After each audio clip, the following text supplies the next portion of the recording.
నమస్కారం వార్తలకు స్వాగతం. ముందుగా ముఖ్యాంశాలు. CM Chandrababu Naidu press meet, పలు అంశాలపై వివరణ.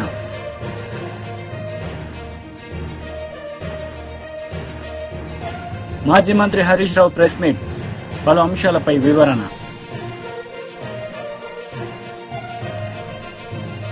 సీఎం టీడీపీ అధినేత నారా చంద్రబాబు నాయుడు ప్రెస్ మీట్ నిర్వహించారు. ఈ సందర్భంగా పలు అంశాలపై ఆయన మాట్లాడారు. ప్రధానంగా బుడమేరు బ్రీచ్ క్లోజ్ చేయాలి. దానివల్ల నీళ్లు వచ్చేది ఆగుతుంది. ఇప్పుడుండే నీరన్నీ కూడా డ్రైన్ చేయాలి. ఇవన్నీ బయట వెళ్లిపోవాలి. అప్పుడే మేము చేసే పనులకు సార్థకత ఉంటుంది. ఈరోజు 6వ రోజు చాలా స్ట్రగుల్ చేస్తున్నాం. నిన్న మళ్ళా వర్షాలు వచ్చాయి. వర్షాలు వచ్చిన తర్వాత 3 బ్రీచ్ల్లో 2 బ్రీచ్ని క్లోజ్ చేశాం. ఒకటి ఉంది. ఆ ఒకటి వల్ల 40-50% నీళ్లు వచ్చే పరిస్థితి వస్తా ఉంది. నిన్న 9,000 క్యూసెక్స్ ఆఫ్ వాటర్ వచ్చింది. ఆ వాటర్ వల్ల కొద్దిగా కొన్ని ప్రాంతాల్లో లెవెల్స్ పెరిగి మళ్ళా ఇబ్బంది కలిగించే పరిస్థితి వచ్చింది. ఇప్పుడు తగ్గింది. దగ్గర 3,000-3,500 వస్తా ఉంది. అయితే రాత్రికి గాని తెల్లవారి లోపల ఆ బ్రీచ్ ని ఆ గండి పడిన దాన్ని క్లోజ్ చేయబోతున్నాం. వెరీ డిఫికల్ట్ గా ఉంది. అయినా కూడా సర్వశక్తులు ఒడుతున్నాం.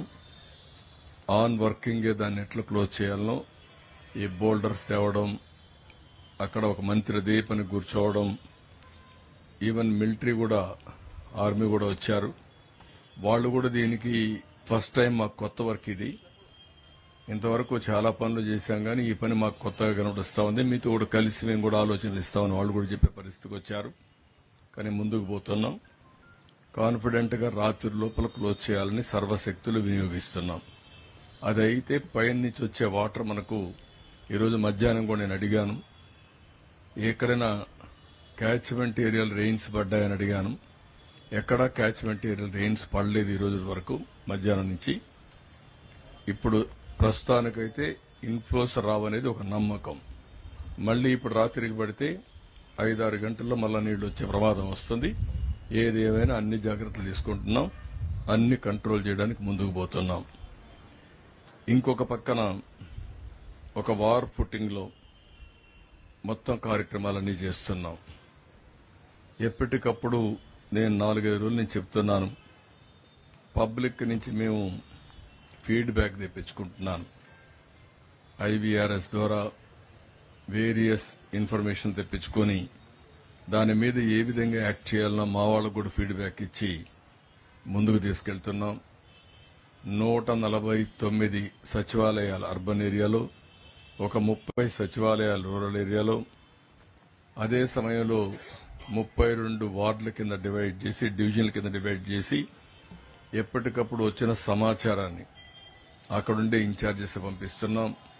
వాళ్ళు కూడా యాక్టివేట్ చేస్తున్నాం. ఇంకా లాస్ట్ మైల్ రీచ్ కావడానికి ఏమేం చేయాలన్నా అవన్నీ చేస్తున్నాం. ఈరోజు మీరు చూస్తే శానిటేషన్ మొత్తం జరిగిందా లేదా అని అడిగితే దగ్గర 76.2% మా ప్రాంతంలో శానిటైజేషన్ బాగా జరిగిందని చెప్పే పరిస్థితికి వచ్చారు. ఇంకా మీ ప్రాంతంలో నీళ్లు ఉన్నాయని అడిగితే 68% నిన్నటి కంటే ఒక 5% తగ్గింది. ఇంకా నీళ్లున్నాయని చెప్పే పరిస్థితికి వచ్చారు.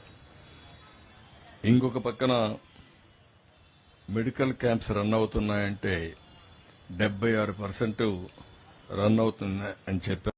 వైసీపీ లీడర్ మీడియా సమావేశం నిర్వహించారు. ఈ సందర్భంగా పలు అంశాలపై ఆయన మాట్లాడారు. పూర్తి సాక్ష్యాధారాలు కూడా జూలై 6వ తేదీన తిరుపతి బీమాస్ ప్యారడైజ్ లో రూమ్ నెంబర్ 109 సాయంత్రం 4 గంటలకు ఒకసారట. తర్వాత జూలై 17, 2024న అదే బీమాస్ ప్యారడైజ్ లో రూమ్ నెంబరు 105లో మధ్యాహ్నం 3 గంటలకంట. అది కాక ఇదంతా చేసేసి బెదిరిస్తా ఉంటే వాళ్ళ భార్య భర్త చనిపోవాలా, ఏం చేయాలనేటువంటి దిక్కుదోచిన స్థితిలో ఈరోజు హైదరాబాద్కి వెళ్లి ప్రెస్ మీట్ పెట్టారంటే మనం అర్థం చేసుకోవాల్సింది ఒకటే, ఈ రాష్ట్రంలో శాంతి భద్రత ఎలా ఉన్నాయి, ఈ రాష్ట్రంలో మహిళలకు రక్షణ ఎలా ఉంది, ఈ రాష్ట్రంలో తప్పు చేస్తే అధికార పార్టీ వాళ్ళైతే తెలుగుదేశం పార్టీకి సంబంధించిన శాసనసభ్యులైనా మంత్రులైనా ఎవరికి కూడాను శిక్షలు పడవు, వారి మీద కేసులు నమోదు కావు, వారి మీద చర్యలు ఉండవు అనేటువంటి ఉద్దేశంతో ఆ మహిళ హైదరాబాదులో వెళ్ళి పక్క రాష్ట్రంలో పెట్టిందంటే అర్థం చేసుకోవచ్చు.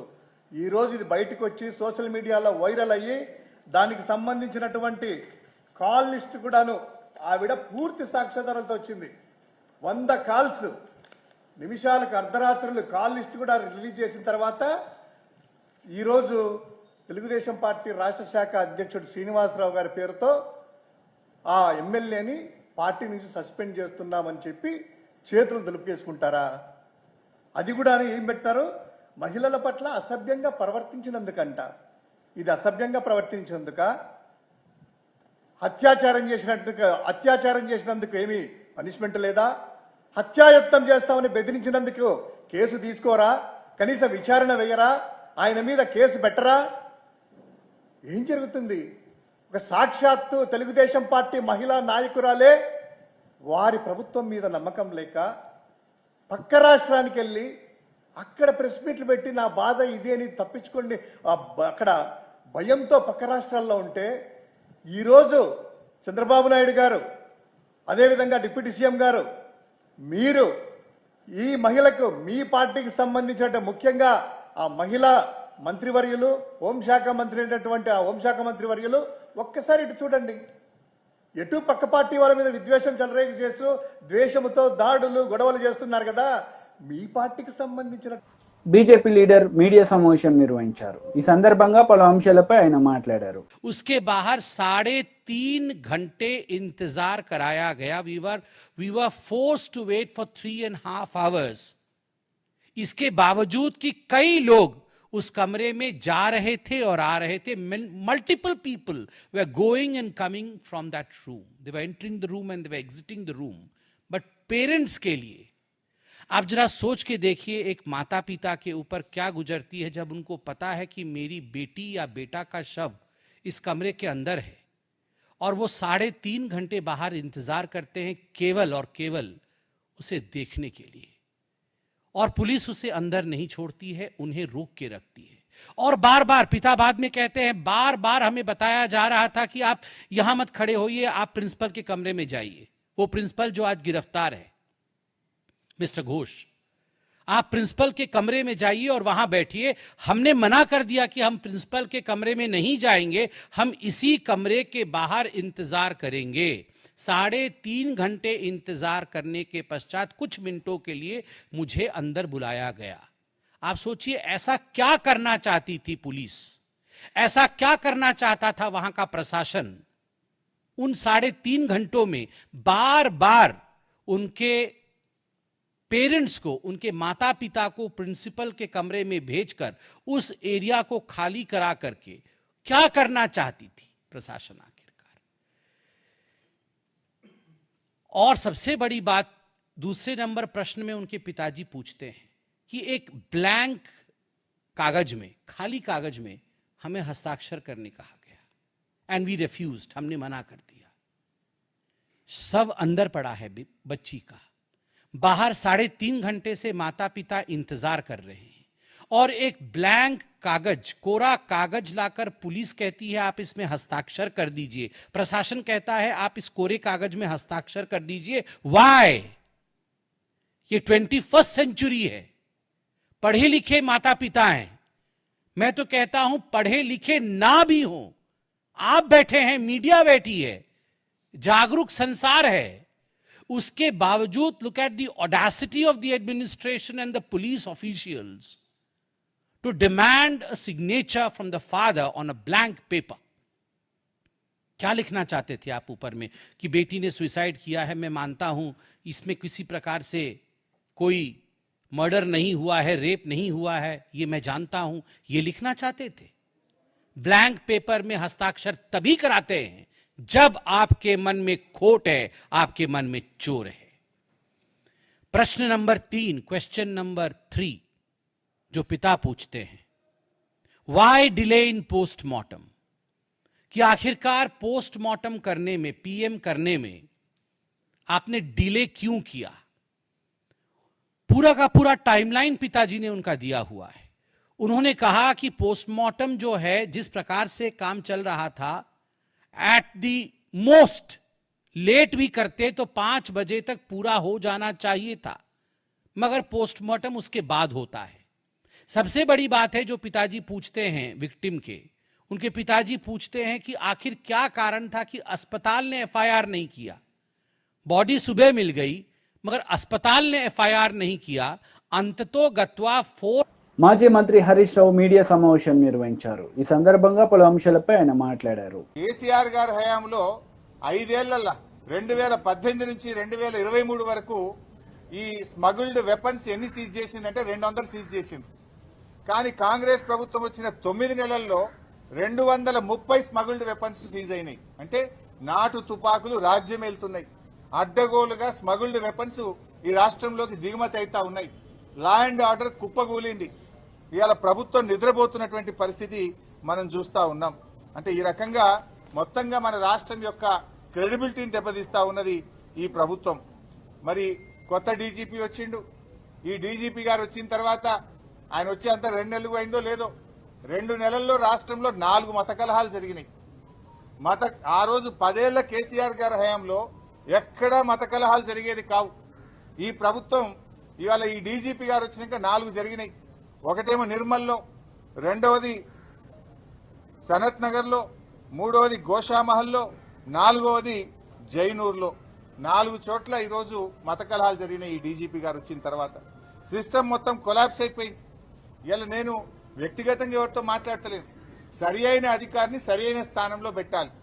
మా మెదక్ జిల్లాలో లా అండ్ ఆర్డర్ ప్రాబ్లం వచ్చి మత కలహాలు జరిగినాయి ఒక 2 నెలల క్రితం. జరిగితే అప్పుడు అక్కడున్న ఎస్పీ గారు బాగాలేరని, డిఎస్పీ గారు బాగాలేరని, వాళ్ళ ఫెయిల్యూర్ వల్ల జరిగిందని వాళ్ళని ట్రాన్స్ఫర్ చేసిండ్రు. ట్రాన్స్ఫర్ చేస్తే ఎక్కడికి చేసిండ్రు? మెదక్లో మత కలహాలు జరిగినాయని లా అండ్ ఆర్డర్ లో ఫెయిల్ అయిందన్న ఎస్పీని తెచ్చి హైదరాబాద్ ఈస్ట్ జోన్ డీసీపీగా పోస్టింగ్ ఇచ్చిండ్రు. అంటే మీరు అవార్డు ఇస్తుండ్రా, ప్రమోషన్ ఇస్తుండ్రా, పనిష్మెంట్ ఇస్తుండ్రా? అంటే మీరు సరిగ్గా పనిచేయడం లేదు. ఈ విషయాలు ఇవన్నీ కూడా చాలా ఆందోళనకరంగా ఉన్నాయి. అందువల్ల మేము కేంద్ర హోంశాఖను కూడా కోరుతా ఉన్నాం. ఈ రాష్ట్రంలో మహిళలకు భద్రత కరువైంది. ఇవాళ లా అండ్ ఆర్డర్ కొలాప్స్ అయింది. కేంద్ర హోంశాఖ జోక్యం చేసుకోవాలని, కేంద్ర ప్రభుత్వం స్పందించాలని చెప్పి కూడా మేము కోరుతా ఉన్నాం. జాతీయ మహిళా కమిషన్ కూడా స్పందించాలి. ఇలా రోజు మహిళలపై అత్యాచారాలు నిత్య కృత్యమైపోయినాయి ఈ రాష్ట్రంలో. జాతీయ మహిళా కమిషన్ కూడా స్పందించాలని చెప్పి కూడా మేము ఈ సందర్భంగా కోరుతా ఉన్నాం. డయల్ 100 పనిచేస్తలేదు.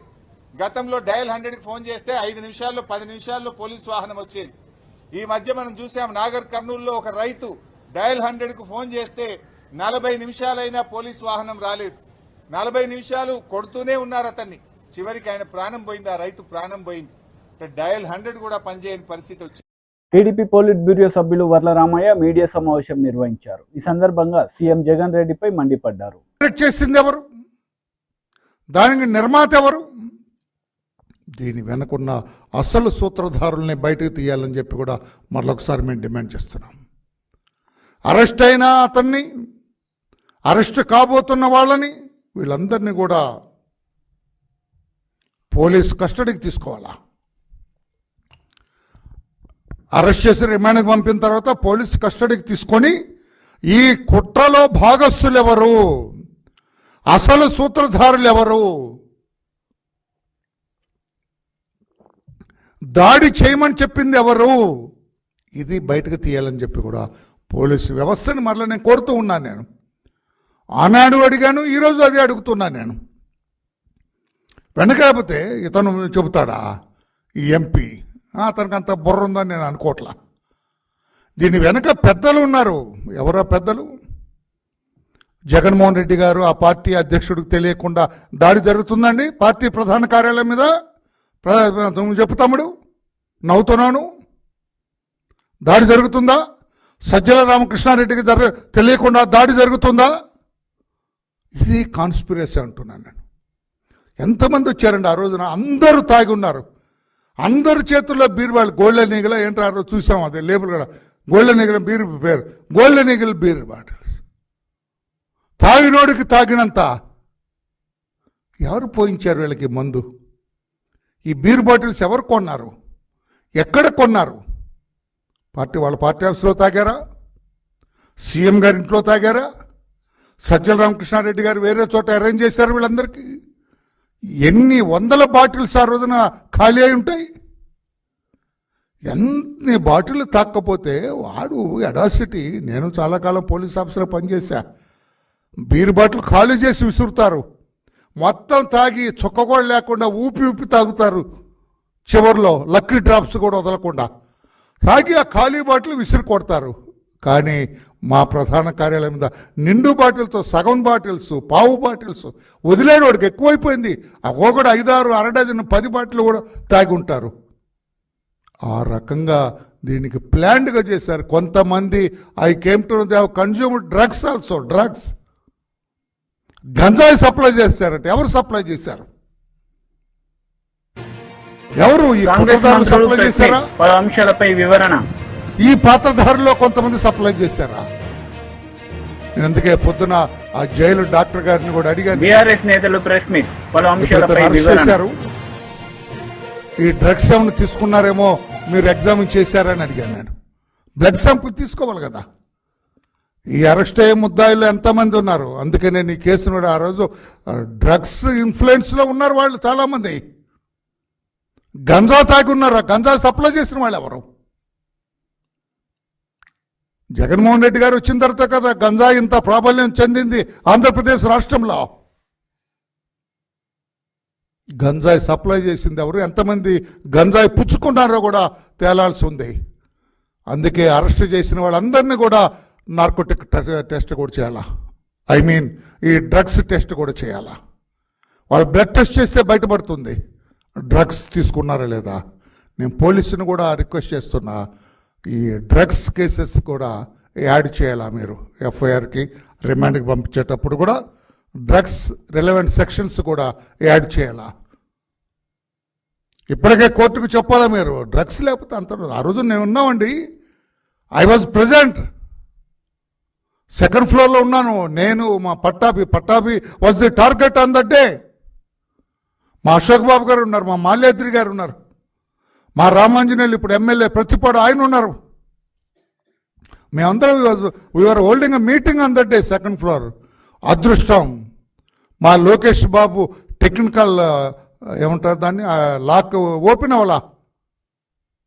అది ఓపెన్ అయి ఉంటే మేమందరం కూడా బాధేసేవాళ్ళం.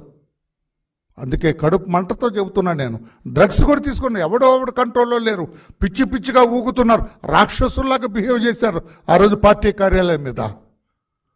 అందుకే పోలీసులు ఇప్పటికే మీరు గట్టిగా పాపం చేస్తున్నారు, ఇంకా గట్టిగా చేయాలా. ఈ డ్రగ్స్ ఎక్కడి నుంచి వచ్చిన వాళ్ళకి, ఎంతమంది కన్జ్యూమ్ చేశారు, ఎవరు సప్లై చేశారు, it is a serious offence. ఇందులో జగన్మోహన్ రెడ్డి గారి పాత్ర ఏంటి, సజ్జల గారి పాత్ర ఏమిటి, ఇంకా ఎవరైనా ఇంటెలిజెన్స్ ఆఫీసర్స్ పోయిన ఆయన what is that man Sitaramanjaneyulu garu, ఆయన పాత్ర ఏమిటి? ఈ దాడి జరుగుతున్నది ఇంటెలిజెన్స్కి తెలియకుండా ఎందుకు ఉంటుందండి? ఇంత దాడి, ఇంత preparation, consumption of so much of beer bottles, liquor and all this things. Intelligence వాళ్ళకి తెలియకుండా జరుగుతుందని నేను అనుకోవట్లేదు. ఆయన పాత్ర ఏమిటి? వీటన్నిటిని కూడా వెలికి తీయాలా. ఇంటెలిజెన్స్ ఇంత దాడికి ప్రిపేర్ అయినప్పుడు, ఇంత ప్రిపరేషన్ జరిగినప్పుడు, ఈ రకంగా ఆయుధాలు, తర్వాత ఈ మందు, ఇదంతా గంజా అంతా కూడా కూడబెట్టినప్పుడు తెలియకుండా ఉంటుందని నేను అనుకోవట్లేదు. ఆనాటి ఇంటెలిజెన్స్ ఆఫీసర్ సీతారామజనేయులు గారైనా ఆ రోజు కూడా ఆయన కూడా తెలిసి ఉండాలి. తెలిసినప్పుడు ఈ దాడిని ఎందుకు ఆపలేదు? ఈ పాత్ర కూడా, రామాంజనేయులు గారి పాత్ర కూడా ఆ దాడి మీద వెలికి తీయాలని చెప్పి కూడా నేను కోరుతున్నాను. నేను ఇదొక దేవాలయం మీద దాడిలాగా మేము ఫీల్ అవుతున్నాం. ఏ రకంగా అయితే దేవాలయాల మీద దాడి చేస్తే ఫీల్ అవుతున్నారో, మేము కూడా మా పార్టీ కార్యాలయం మీద దాడి చేస్తే అలా ఫీల్ అవుతున్నాం. బీరుబాటలతో ఏంటండి, ఇష్టం ఐరన్ రాడ్లతోటి కనపడిన వాళ్ళతో కొడుతూ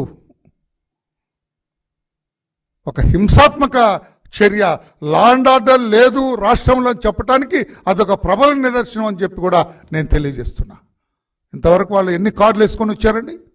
నేను పోలీసు వ్యవస్థని అడుగుతున్నా, నేను ఇన్వెస్టిగేట్ చేస్తున్న అధికారులు నేను అడుగుతూ ఉన్నాను, నేను సూపర్వైజ్ చేస్తున్న అధికారులు నేను అడుగుతా, ఎన్ని కార్లు వేసుకొని వచ్చారు, ఎన్ని కార్లు మీరు సీజ్ చేశారు? ముద్దాయిలు అన్నీ ఉన్నాయి కదా, వీడియోలు ఉన్నాయి కదా, కారు నెంబర్లతో సహా ఉంటాయి, వీడియోలో సీసీటీవీలో ఉన్నాయి. మీ ఇంటెలిజెన్స్ వాళ్ళు ఆ రోజు వార్తలు ముగించే ముందు ముఖ్యాంశాలు మరోసారి. CM Chandrababu Naidu press meet, పలు అంశాలపై వివరణ.